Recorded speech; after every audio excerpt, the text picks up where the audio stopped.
ಸರ್ಕಾರದ ಮುಖ್ಯ ಕಾರ್ಯದರ್ಶಿಗೆ ಅವಹೇಳನ ಮಾಡಿರುವಂತಹ ವಿಚಾರಕ್ಕೆ ಸಂಬಂಧಪಟ್ಟಂತೆ ಎಂಎಲ್ಸಿ ರವಿಕುಮಾರ್ ವಿರುದ್ಧ ಕಾಂಗ್ರೆಸ್ ಕಂಪ್ಲೇಂಟ್ ಅನ್ನು ಮಾಡ್ತಾ ಇರೋದು.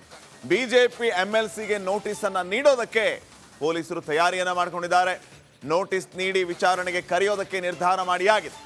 ವಿಧಾನಸೌಧ ಪೊಲೀಸರು ಈಗ ತನಿಖೆಯನ್ನ ನಡೆಸ್ತಾ ಇದ್ದಾರೆ.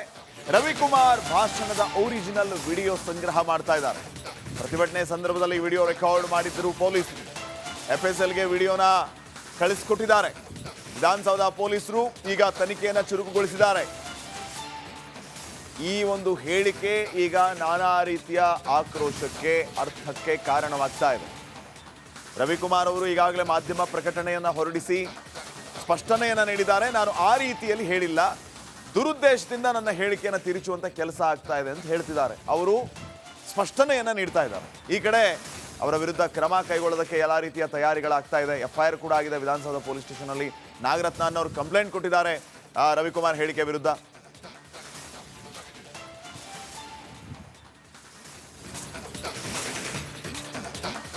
ಇನ್ನ ಎಫ್ಐಆರ್ ರದ್ದು ಕೋರಿ ಹೈಕೋರ್ಟ್ಗೆ ರವಿಕುಮಾರ್ ಅರ್ಜಿಯನ್ನ ಸಲ್ಲಿಸಿದ್ದಾರೆ.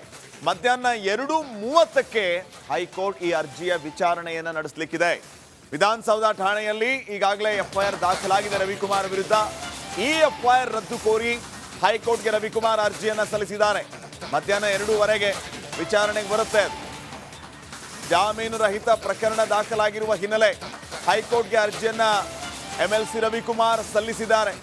ಮಧ್ಯಾಹ್ನ 2:30ಕ್ಕೆ ಅರ್ಜಿ ವಿಚಾರಣೆಗೆ ಬರಲಿಕ್ಕಿದೆ. ಅಲ್ಲಿ ಏನಾಗಬಹುದು ಅನ್ನೋದು ಸದ್ಯಕ್ಕಿನ ಪ್ರಶ್ನೆ. ಈಗಾಗಲೇ ರವಿಕುಮಾರ್ ವಿರುದ್ಧ ಆಕ್ರೋಶ ವ್ಯಕ್ತವಾಗ್ತಾ ಇದೆ. ಇವರ ಹೇಳಿಕೆಯ ವಿರುದ್ಧ ಆಕ್ರೋಶ ವ್ಯಕ್ತವಾಗ್ತಾ ಇದೆ. ಈಗ ರವಿಕುಮಾರ್ ಈ ಒಂದು ವಿಚಾರವಾಗಿ ಅಂದರೆ ಏನು ವಿಧಾನಸೌಧ ಪೊಲೀಸ್ ಸ್ಟೇಷನ್ ನಲ್ಲಿ ಕಂಪ್ಲೇಂಟ್ ಆಗಿ ಎಫ್ಐಆರ್ ಆಯ್ತು, ಆ ಎಫ್ಐಆರ್ ರದ್ದಾಗಲಿ ಅಂತ ಹೇಳಿ ರದ್ದು ಕೋರಿ ಅರ್ಜಿಯನ್ನು ಸಲ್ಲಿಸಿರೋದು. ಅದು ಮಧ್ಯಾಹ್ನ 2:30ಕ್ಕೆ ವಿಚಾರಣೆಗೆ ಬರಲಿಕ್ಕಿದೆ. ಇನ್ನಷ್ಟು ಅಪ್ಡೇಟ್ಸ್ ಕೊಡ್ತಾರೆ ಪ್ರತಿನಿಧಿ ಮುತ್ತಪ್ಪ ಫೋನ್ ಸಂಪರ್ಕದಲ್ಲಿ. ಮುತ್ತಪ್ಪ, ಏನಾಗಬಹುದು?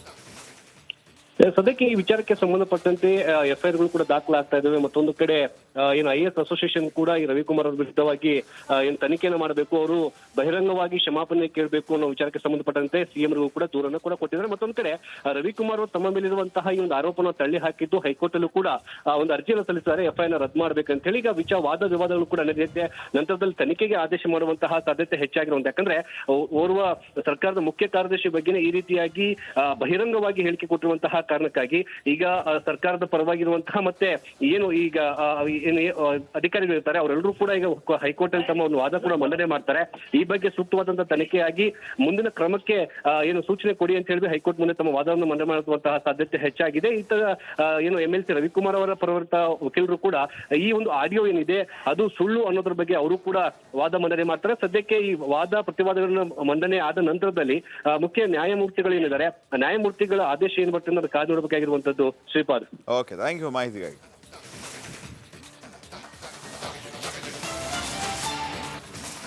ಸರ್ಕಾರದ ಮುಖ್ಯ ಕಾರ್ಯದರ್ಶಿಗೆ ಅವಹೇಳನ ಮಾಡಿರುವಂತಹ ವಿಚಾರಕ್ಕೆ ಸಂಬಂಧಪಟ್ಟಂತೆ ಎಂಎಲ್ಸಿ ರವಿಕುಮಾರ್ ವಿರುದ್ಧ ಕಾಂಗ್ರೆಸ್ ಕಂಪ್ಲೇಂಟ್ ಅನ್ನ ಮಾಡ್ತಾ ಇರೋದು. ಬಿಜೆಪಿ ಎಂಎಲ್ಸಿಗೆ ನೋಟಿಸ್ ಅನ್ನ ನೀಡೋದಕ್ಕೆ ಪೊಲೀಸರು ತಯಾರಿಯನ್ನ ಮಾಡಿಕೊಂಡಿದ್ದಾರೆ. ನೋಟಿಸ್ ನೀಡಿ ವಿಚಾರಣೆಗೆ ಕರೆಯೋದಕ್ಕೆ ನಿರ್ಧಾರ ಮಾಡಿಯಾಗಿದೆ. ವಿಧಾನಸೌಧ ಪೊಲೀಸರು ಈಗ ತನಿಖೆಯನ್ನ ನಡೆಸ್ತಾ ಇದ್ದಾರೆ. ರವಿಕುಮಾರ್ ಭಾಷಣದ ಒರಿಜಿನಲ್ ವಿಡಿಯೋ ಸಂಗ್ರಹ ಮಾಡ್ತಾ ಇದ್ದಾರೆ. ಪ್ರತಿಭಟನೆ ಸಂದರ್ಭದಲ್ಲಿ ವಿಡಿಯೋ ರೆಕಾರ್ಡ್ ಮಾಡಿದ್ರು ಪೊಲೀಸರು. ಎಫ್ಎಸ್ಎಲ್ಗೆ ವಿಡಿಯೋನ ಕಳಿಸಿಕೊಟ್ಟಿದ್ದಾರೆ. ವಿಧಾನಸೌಧ ಪೊಲೀಸರು ಈಗ ತನಿಖೆಯನ್ನು ಚುರುಕುಗೊಳಿಸಿದ್ದಾರೆ. ಈ ಒಂದು ಹೇಳಿಕೆ ಈಗ ನಾನಾ ರೀತಿಯ ಆಕ್ರೋಶಕ್ಕೆ ಅರ್ಥಕ್ಕೆ ಕಾರಣವಾಗ್ತಾ ಇದೆ. ರವಿಕುಮಾರ್ ಅವರು ಈಗಾಗಲೇ ಮಾಧ್ಯಮ ಪ್ರಕಟಣೆಯನ್ನು ಹೊರಡಿಸಿ ಸ್ಪಷ್ಟನೆಯನ್ನು ನೀಡಿದ್ದಾರೆ. ನಾನು ಆ ರೀತಿಯಲ್ಲಿ ಹೇಳಿಲ್ಲ, ದುರುದ್ದೇಶದಿಂದ ನನ್ನ ಹೇಳಿಕೆಯನ್ನು ತಿರುಚುವಂತ ಕೆಲಸ ಆಗ್ತಾ ಇದೆ ಅಂತ ಹೇಳ್ತಿದ್ದಾರೆ. ಅವರು ಸ್ಪಷ್ಟನೆಯನ್ನು ನೀಡ್ತಾ ಇದ್ದಾರೆ. ಈ ಕಡೆ ಅವರ ವಿರುದ್ಧ ಕ್ರಮ ಕೈಗೊಳ್ಳೋದಕ್ಕೆ ಎಲ್ಲ ರೀತಿಯ ತಯಾರಿಗಳಾಗ್ತಾ ಇದೆ. ಎಫ್ಐಆರ್ ಕೂಡ ಆಗಿದೆ ವಿಧಾನಸೌಧ ಪೊಲೀಸ್ ಸ್ಟೇಷನ್ ಅಲ್ಲಿ. ನಾಗರತ್ನ ಅನ್ನೋರು ಕಂಪ್ಲೇಂಟ್ ಕೊಟ್ಟಿದ್ದಾರೆ ರವಿಕುಮಾರ್ ಹೇಳಿಕೆ ವಿರುದ್ಧ.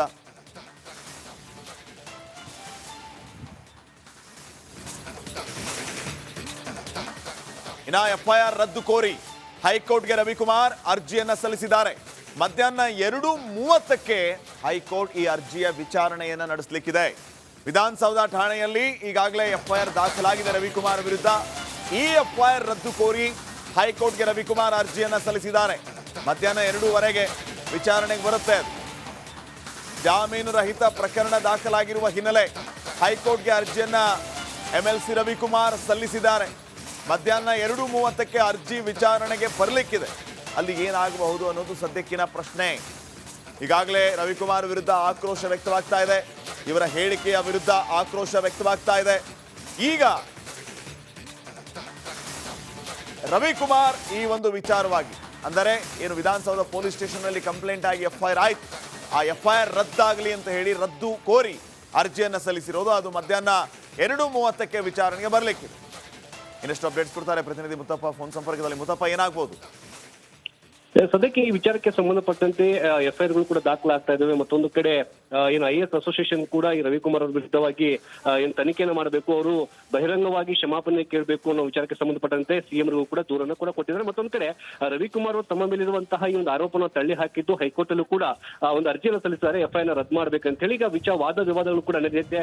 ನಂತರದಲ್ಲಿ ತನಿಖೆಗೆ ಆದೇಶ ಮಾಡುವಂತಹ ಸಾಧ್ಯತೆ ಹೆಚ್ಚಾಗಿರುವಂತ, ಯಾಕಂದ್ರೆ ಓರ್ವ ಸರ್ಕಾರದ ಮುಖ್ಯ ಕಾರ್ಯದರ್ಶಿ ಬಗ್ಗೆನೇ ಈ ರೀತಿಯಾಗಿ ಬಹಿರಂಗವಾಗಿ ಹೇಳಿಕೆ ಕೊಟ್ಟಿರುವಂತಹ ಕಾರಣಕ್ಕಾಗಿ ಈಗ ಸರ್ಕಾರದ ಪರವಾಗಿರುವಂತಹ ಮತ್ತೆ ಏನು ಈಗ ಅಧಿಕಾರಿಗಳು ಇರ್ತಾರೆ ಅವರೆಲ್ಲರೂ ಕೂಡ ಈಗ ಹೈಕೋರ್ಟ್ ಅಲ್ಲಿ ತಮ್ಮ ಒಂದು ವಾದ ಕೂಡ ಮಂಡನೆ ಮಾಡ್ತಾರೆ. ಈ ಬಗ್ಗೆ ಸೂಕ್ತವಾದಂತಹ ತನಿಖೆಯಾಗಿ ಮುಂದಿನ ಕ್ರಮಕ್ಕೆ ಏನು ಸೂಚನೆ ಕೊಡಿ ಅಂತ ಹೇಳಿ ಹೈಕೋರ್ಟ್ ಮುಂದೆ ತಮ್ಮ ವಾದವನ್ನು ಮಂಡನೆ ಮಾಡುವಂತಹ ಸಾಧ್ಯತೆ ಹೆಚ್ಚಾಗಿದೆ.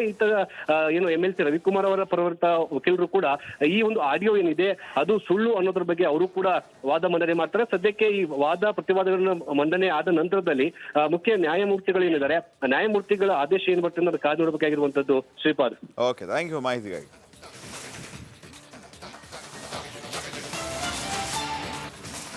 ಸರ್ಕಾರದ ಮುಖ್ಯ ಕಾರ್ಯದರ್ಶಿಗೆ ಅವಹೇಳನ ಮಾಡಿರುವಂತಹ ವಿಚಾರಕ್ಕೆ ಸಂಬಂಧಪಟ್ಟಂತೆ MLC ರವಿಕುಮಾರ್ ವಿರುದ್ಧ ಕಾಂಗ್ರೆಸ್ ಕಂಪ್ಲೇಂಟ್ ಅನ್ನ ಮಾಡ್ತಾ ಇರೋದು. ಬಿಜೆಪಿ MLCಗೆ ನೋಟಿಸ್ ಅನ್ನ ನೀಡೋದಕ್ಕೆ ಪೊಲೀಸರು ತಯಾರಿಯನ್ನ ಮಾಡಿಕೊಂಡಿದ್ದಾರೆ. ನೋಟಿಸ್ ನೀಡಿ ವಿಚಾರಣೆಗೆ ಕರೆಯೋದಕ್ಕೆ ನಿರ್ಧಾರ ಮಾಡಿಯಾಗಿದೆ. ವಿಧಾನಸೌಧ ಪೊಲೀಸರು ಈಗ ತನಿಖೆಯನ್ನ ನಡೆಸ್ತಾ ಇದ್ದಾರೆ. ರವಿಕುಮಾರ್ ಭಾಷಣದ ಒರಿಜಿನಲ್ ವಿಡಿಯೋ ಸಂಗ್ರಹ ಮಾಡ್ತಾ ಇದ್ದಾರೆ. ಪ್ರತಿಭಟನೆ ಸಂದರ್ಭದಲ್ಲಿ ವಿಡಿಯೋ ರೆಕಾರ್ಡ್ ಮಾಡಿದ್ದರು ಪೊಲೀಸರು. FSLಗೆ ವಿಡಿಯೋನ ಕಳಿಸಿಕೊಟ್ಟಿದ್ದಾರೆ. ವಿಧಾನಸೌಧ ಪೊಲೀಸರು ಈಗ ತನಿಖೆಯನ್ನು ಚುರುಕುಗೊಳಿಸಿದ್ದಾರೆ. ಈ ಒಂದು ಹೇಳಿಕೆ ಈಗ ನಾನಾ ರೀತಿಯ ಆಕ್ರೋಶಕ್ಕೆ, ಅರ್ಥಕ್ಕೆ ಕಾರಣವಾಗ್ತಾ ಇದೆ. ರವಿಕುಮಾರ್ ಅವರು ಈಗಾಗಲೇ ಮಾಧ್ಯಮ ಪ್ರಕಟಣೆಯನ್ನು ಹೊರಡಿಸಿ ಸ್ಪಷ್ಟನೆಯನ್ನು ನೀಡಿದ್ದಾರೆ. ನಾನು ಆ ರೀತಿಯಲ್ಲಿ ಹೇಳಿಲ್ಲ, ದುರುದ್ದೇಶದಿಂದ ನನ್ನ ಹೇಳಿಕೆಯನ್ನು ತಿರುಚುವಂತ ಕೆಲಸ ಆಗ್ತಾ ಇದೆ ಅಂತ ಹೇಳ್ತಿದ್ದಾರೆ. ಅವರು ಸ್ಪಷ್ಟನೆಯನ್ನ ನೀಡ್ತಾ ಇದ್ದಾರೆ. ಈ ಕಡೆ ಅವರ ವಿರುದ್ಧ ಕ್ರಮ ಕೈಗೊಳ್ಳೋದಕ್ಕೆ ಎಲ್ಲ ರೀತಿಯ ತಯಾರಿಗಳಾಗ್ತಾ ಇದೆ. ಎಫ್ಐಆರ್ ಕೂಡ ಆಗಿದೆ ವಿಧಾನಸೌಧ ಪೊಲೀಸ್ ಸ್ಟೇಷನ್ ಅಲ್ಲಿ. ನಾಗರತ್ನ ಅನ್ನೋರು ಕಂಪ್ಲೇಂಟ್ ಕೊಟ್ಟಿದ್ದಾರೆ ರವಿಕುಮಾರ್ ಹೇಳಿಕೆ ವಿರುದ್ಧ.